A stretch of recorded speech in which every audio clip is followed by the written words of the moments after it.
Hoje o cara que está aqui comigo é só o meu irmão, grande guitarrista Gelanderi. Muita coisa que eu vou falar com ele aqui eu já sei, mas algumas pessoas não sabem.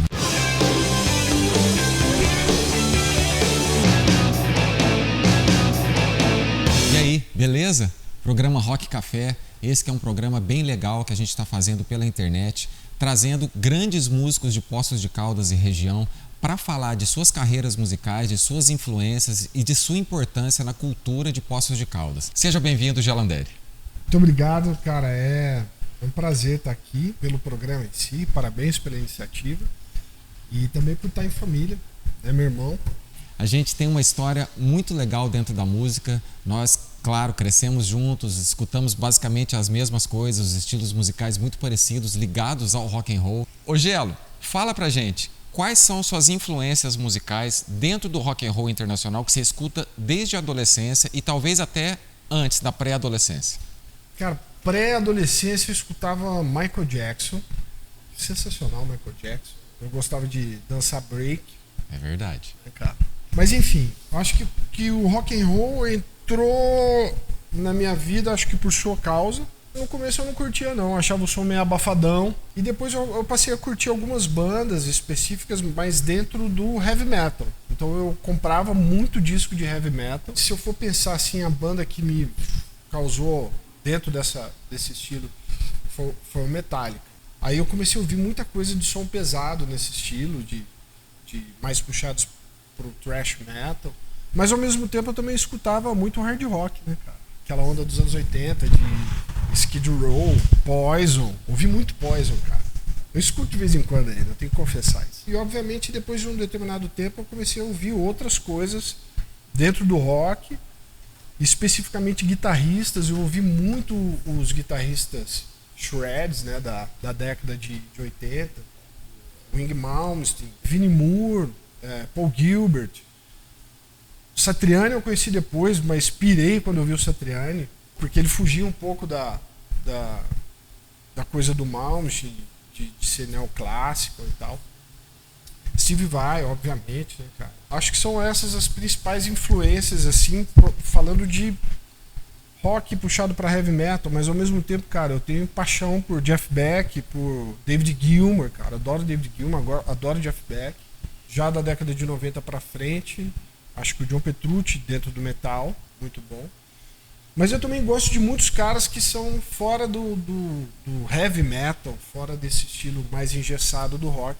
O Greg Howe é um cara que eu tenho uma influência direta, assim, é um dos guitarristas que eu mais gosto, Greg Howe. E obviamente que eu tô esquecendo um monte de gente, né, cara? Você tá esquecendo o Van Halen. Não, nossa, verdade, cara. É que o Van Halen eu ouvi por tabela, né? E tanto que eu escutava. O Van Halen eu ouvi muito, cara. E teve, obviamente, uma influência muito grande no meu jeito de tocar, de ver a guitarra. Né? Não tem como não passar pelo Van Halen pensando em guitarra rock and roll. A gente escutava algumas coisas muito parecidas e o Gelo, com o passar dos anos, falava isso pra mim. O Van Halen me influenciou sem querer, porque eu escutava muito, era a banda que eu mais escutava na época e talvez seja até hoje uma das bandas que eu mais escute, é a minha preferida. Mas o Gelo acabou indo para outros lados e escutando guitarristas, grandes guitarristas. Eu lembro dele escutar guitarristas como ele falou, Tony McAlpine, você citou? Não citei, mas pois eu ouvi também. Ele escutava muito o Greg Howe, ele escutava muito o Vai e depois o Satriani. E fora desse universo do rock and roll, assim, talvez da música pop ou do rock tradicional, que guitarristas que você pegou assim como não talvez influência, mas talvez referência internacional? Cara, Pat Metheny é um cara que quando eu entendi o Pat Metheny, porque eu demorei um pouco para entender a coisa do jazz, né, e dessa onda mais puxada pro fusion, demorou um pouco para isso chegar no meu ouvido de uma forma bacana, assim.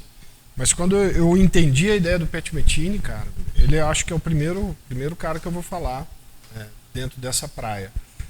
Mas ao mesmo tempo eu escutava, eu já ouvi o Victor Biglione e aquilo chegava muito legal no meu ouvido. E um cara que eu ouvi muito é o Aldi Meola, que é extraordinário. Ele é influência dentro da praia dele e é influência pra galera de fora, né? Que não tem a ver com a praia dele. Verdade. E grande violonista, né? Violonista e guitarrista. Ele é um guitarrista tocando violão, porque toca de palheta, né, cara? Mas é absurdo, absurdo. Assim. Eu comecei a mexer com música no meio dos anos 80 e passado um tempo o Gelo também enveredou por essa área. Eu comecei a cantar e passado um tempo o Gelo começou a tocar guitarra. Esses guitarristas te influenciaram diretamente quando você começou a tocar ou não? Não, acho que não. Nem todos. Eu acho que o Pink Floyd sim. Então o David Gilmour sim teve uma influência já, eu acho que direta. O Van Halen sim, porque você ouvia, então eu já percebia isso. Tinham coisas que pra época que já era avançado. Hoje são coisas comuns, né? A gente via o Van Halen fazer isso e falava, nossa, o cara tá fazendo uma coisa do outro mundo, né, cara? Pra gente isso era muito novo. Até porque a guitarra tem, na cultura brasileira, ela tem um atraso, né? Ela chegou depois, então a gente via essas coisas como algo realmente novo. Então sim, alguns caras sim, outros não. Outros eu fui descobrindo depois. Greg Howe eu descobri depois de começar a tocar. O Satriani eu descobri muito depois de começar a tocar. Essa história que ele falou dos guitarristas chegarem com atraso pra gente aqui no Brasil, hoje a internet facilita tudo, sai lá em segundos seguintes você já tem acesso. Mas o Metallica chegou com um atraso de pelo menos um disco inteiro, né? Já tinha sido lançado um disco lá fora, 2 discos até. Eu acho que na época do terceiro LP do Metallica, chegaram as fitas cassete piratas, que alguém gravou um disco e aí a gente começava a escutar o Metallica dessa maneira. Né? Depois teve o boom do Black Album, mas os 3 primeiros discos do Metallica, que eram os LPs, ainda não tinham no Brasil. E aí tinha essa lance da fita pirata, né? Tempos estranhos nesse sentido para chegar ao rock and roll pra gente. Né? A música brasileira tocava muito no rádio, mas o rock and roll não tinha muito acesso e tinha aquela coisa do rock marginal sempre, né? Sempre. E aí quando você escutava Metallica, eu não sei, você escutou primeiro em fita cassete, depois foi LP? A primeira vez que eu ouvi Metallica eu não gostei não. Em fita cassete. Eu achei barulhento, abafado. Aquela mesma coisa, eu sou meio... Depois eu acho que comprei o segundo disco do Metallica, o Ride the Light. Sem ouvir. Falei, vou comprar. Tipo, a capa é legal, né? Aí cheguei em casa que eu fui ouvir, falei, nossa, que sonzeira. E aí que eu fui entender também o som, a ideia do thrash metal, que pra época era também algo novo. É verdade, porque até então a gente escutava muito heavy metal e hard rock e o thrash metal era acima, né? Aí veio Metallica, Exodus, Megadeth, Slayer, Anthrax, mas as coisas começaram a chegar no Brasil muito devagar. Um atraso fora do normal, cara. Um período que foi bacana, que aí eu acho que começou a coincidir os lançamentos, que foram aquelas 2 séries chamadas Heavy Metal Attack, né? Que era uma série que vinha os LPs. E então o que estava sendo lançado fora, os caras inseriram nessa série todos esses discos que vieram, que um não tinha conexão com o outro, mas eles fizeram essa série e tinham um colantinho escrito Heavy Metal Attack. É verdade. Aí teve Heavy Metal Attack 1, 2. Verdade. E aí vieram discos de Iron Maiden, Wasp, Queen's Reich, Icon, Accept, tudo misturado. Claro que o Rock in Rio em 85, no início de 85, foi muito responsável por trazer o heavy metal, tornar mais fácil o acesso pra gente. Bom, vamos em frente. O Gelo é um grande guitarrista, não sou eu que falo, as pessoas sempre dizem isso na cidade. É um professor muito conceituado na cidade, com grandes alunos que ele teve, hoje tocam na noite e são muito bons, não são mais alunos. Eu queria saber de você, e as pessoas querem saber isso também, qual a importância do professor, não só de guitarra, mas o professor de música para a cidade de Poços de Caldas, que é uma cidade turística, que é muito ampla e que a gente consegue viver de música. Eu vivo, você vive, mais alguns outros também. Qual a importância dos professores de música, de guitarra, violão, baixo, bateria, em Poços de Caldas, para você? Cara, o professor, eu considero assim, vou tentar olhar isso de fora, né? Como foi para mim. O papel do professor, cara, é difícil falar. Eu acho que o professor é um facilitador. O aluno se faz, eu acho. O cara que chega ali para ter aula comigo, se ele quer informação, eu tenho informação para passar até um certo ponto, óbvio. Na hora que acaba as informações, eu falo, cara, não tenho mais o que passar. Mas eu sou um facilitador, né? E entendo dessa forma, o mérito de cada um é de cada um. Se o meu aluno, o cara tá tocando bem pra caramba, não sou eu, é ele. O mérito é dele, ele estudou, ele pegou, ele foi buscar a informação. Essa informação que eu tenho e eu passei para ele, posso passar para um aluno que não quer estudar. Então tem alunos e alunos, eu acho que o mérito é todo deles. E aí entra um lance muito legal. Eu ensino aquilo, ou vamos falar melhor, eu passo aquilo, o aluno pega aquilo, apreende aquilo, né? Que eu acho que a sacada é essa. E ele vai ter a visão dele sobre aquilo, né? Como eu vou usar isso? Aí vai interagir com coisas que não tem a ver com o estudo em si, o ensino em si. Tem mais a ver com o que a pessoa é e o que ela quer passar, a expressão musical dela. Legal, isso é muito legal. Eu queria saber de você, assim, a gente citou as bandas internacionais, grandes guitarristas internacionais, mas quando você começou a tocar, quando nós começamos a tocar, acho que a nossa geração e até mesmo a nova geração, os guitarristas, cantores, a principal referência é do rock brasileiro, que foi influenciado pelo rock inglês e pelo rock americano, os dois países assim, que o Brasil escuta muito ainda. O que esses guitarristas brasileiros trouxeram para a sua música, para você, de influência ou referência? Acho que a influência direta foi, primeiro, porque eu tive que tocar muitas coisas. E o repertório era muito baseado em bandas nacionais. E basicamente eu não ouvia essas bandas a não ser por tabela, que se ouvia em casa.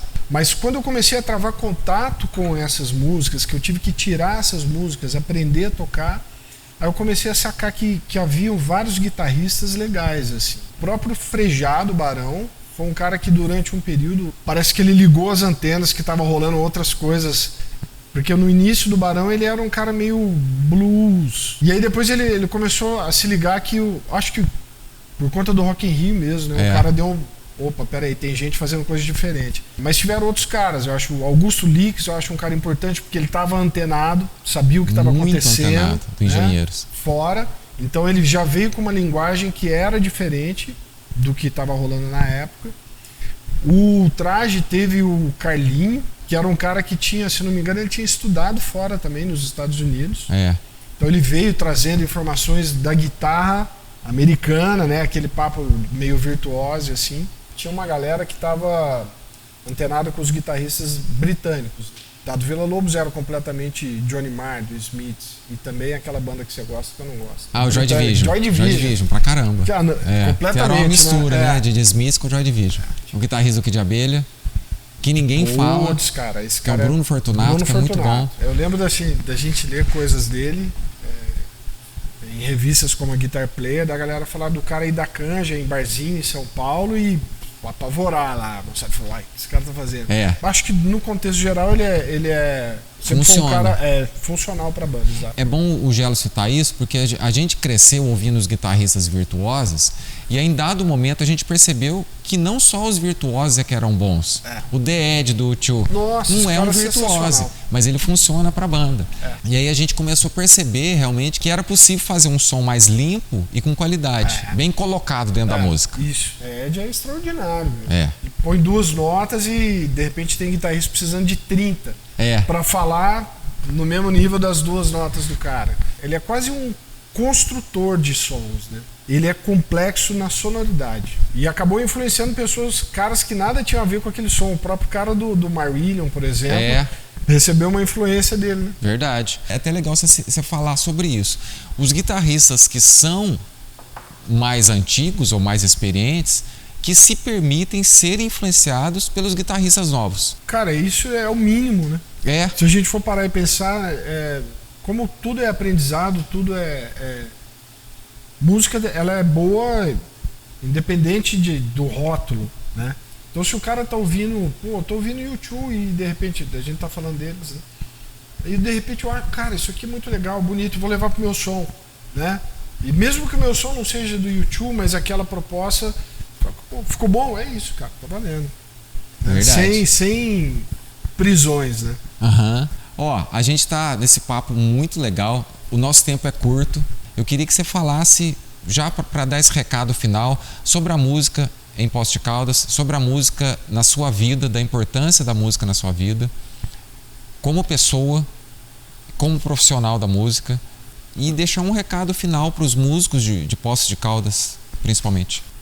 Acho que tudo que acontece comigo desde os 14 anos, quando eu comecei, quando eu pus a mão num violão pela primeira vez, dali pra frente a coisa tomou uma proporção que eu simplesmente não consigo desamarrar mais nada disso aqui. Cara, é minha profissão, ao mesmo tempo que a minha profissão é o meu prazer, né? Acho que antes de ser minha profissão é meu prazer.